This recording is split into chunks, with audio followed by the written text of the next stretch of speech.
లేదు అని అయితే లేదండి. అది రాస్తారు. ఇప్పుడు అంటే ప్రాపర్టీ కొన్నాం కాబట్టి ప్రాపర్టీ గురించి అంటే ప్రాపర్టీ లేకపోతే అంటే లావణ్య తీసుకెళ్తాడా మరి ఇప్పుడు అంటే ప్రాపర్టీ ఉందని లావణ్య వద్దంటున్నాడా? తల్లిదండ్రులు ఒకటే ఆరోపణ చేస్తున్నారు, అసలు రాష్ట్ర అమ్మాయి పెళ్లి చేసుకోలేదు, సాహజనం చేశారు, కానీ అక్రమ సంబంధాలు ఉన్నాయి, ఆమె ఒక డ్రగ్ పెడ్లర్, అసలు ఆమెకు సంబంధమే లేదు, ఆ ఇల్లు మాదే అని చెప్పేసి ఖండితంగా చెప్తున్నారు. దాని రాస్తారు వాళ్ళ 4 ఫాదర్స్ ఇచ్చిన హౌస్ కాదండి అది.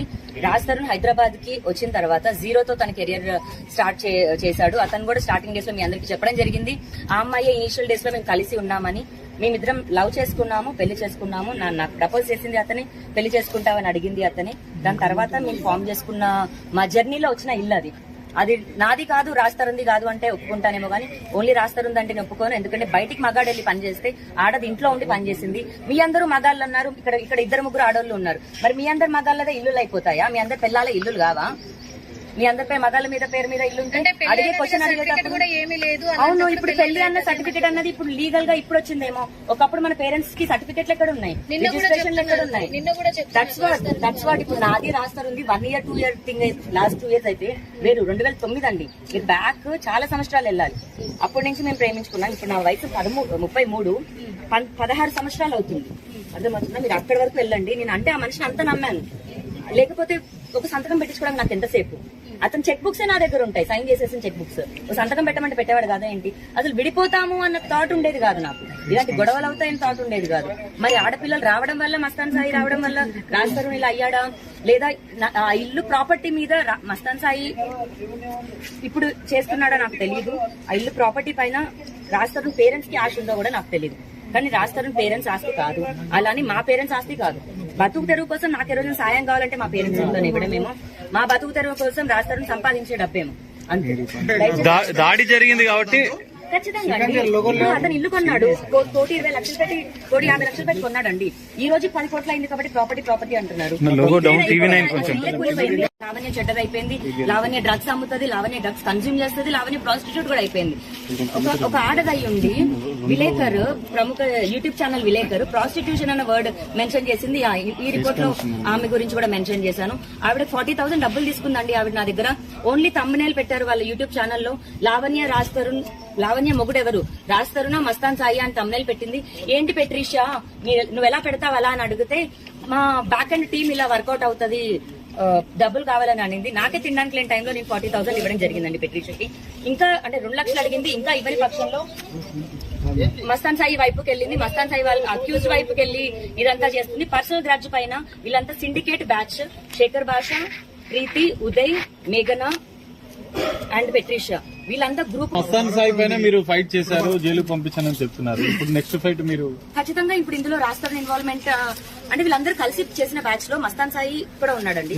మరి ఇది రాజ్ తరుణ్ చేపించాడా లేదా మస్తాన్ సాయి చేపించాడా లేదా అందరూ కలిసే ఫామ్ చేశారా అన్న నిజం బయటకు వస్తే నెక్స్ట్ రాజ్ తరుణ్ కూడా ఖచ్చితంగా వెళ్తారు. నేను ఇన్ని రోజులు రాజ్ తరుణ్ కి అగేన్స్ట్ గా సాక్ష్యాలు ఇవ్వలేదు.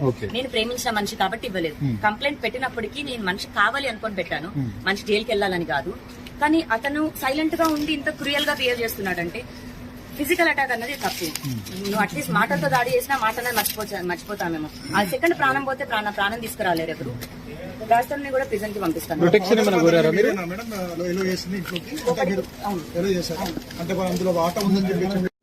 సంబంధం లేదు, నాకు అవసరమే లేదు.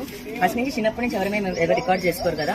అండ్ మీరు ఇన్వెస్టిగేషన్ ఆఫీసర్ కాల్ అన్నది కూడా నేను మస్తాన్ సాయితో కాల్లో ఉన్నాను. ఈ వీడియో కాల్లో మస్తాన్ సాయితో ఉంటాను. ఆ కాల్ అన్నది బయటకు వచ్చింది. అది చేసింది మస్తాన్ సాయి. ఆ హార్డ్ డిస్క్ కూడా పోలీసులకు ఇవ్వడం జరిగింది. అతను కస్టడీలోనే ఉన్నాడు.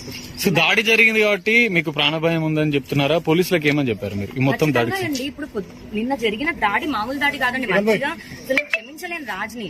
అందులో రాజు ఉండి చేశాడా లేకపోతే రాజ్ తరుణ్ పేరెంట్స్ వాళ్ళు ఓన్ గా చేశారా అనేది సమాధానం చెప్పేంత వరకు నేను ఊరుకోను. ఒకవేళ రాజు అయితే కనుక నేను రాజుని కోర్టు మెట్లెక్కిస్తాను. ఎందుకంటే నన్ను కన్నది నా పేరెంట్స్ అయితే నేను నమ్ముకొని వచ్చాను ఇతన్ని. నా మంచి బాగోగులు నేను చెడ్డ పని చేస్తున్నానా లాగి పెట్టి నన్ను పీకి నువ్వు చెడ్డ పని చేస్తున్నావు అని చెప్పేది ఉండే, లేదా పోలీస్ స్టేషన్ తీసుకొచ్చి చెప్పేది ఉండే. నా ప్రాణాన్ని నా మానాన్ని తీసుకొచ్చి ఎక్కడో బయట కూర్చొని బౌబో అని కుక్కలాగా మరులుతాడు.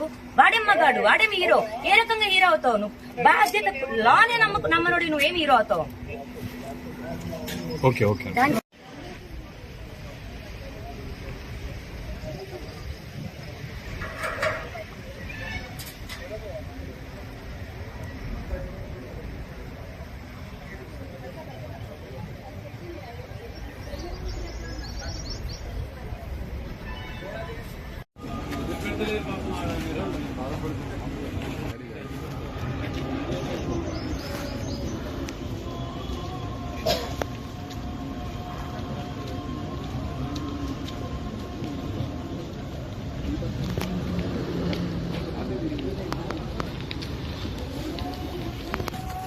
ఏం లేదండి, కాస్ట్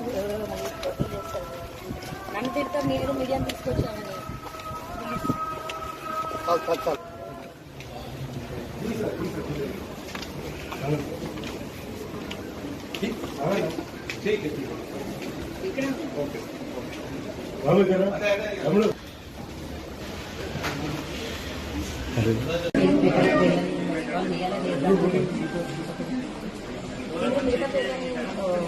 వచ్చారు కదా సంబంధం లేకుండా.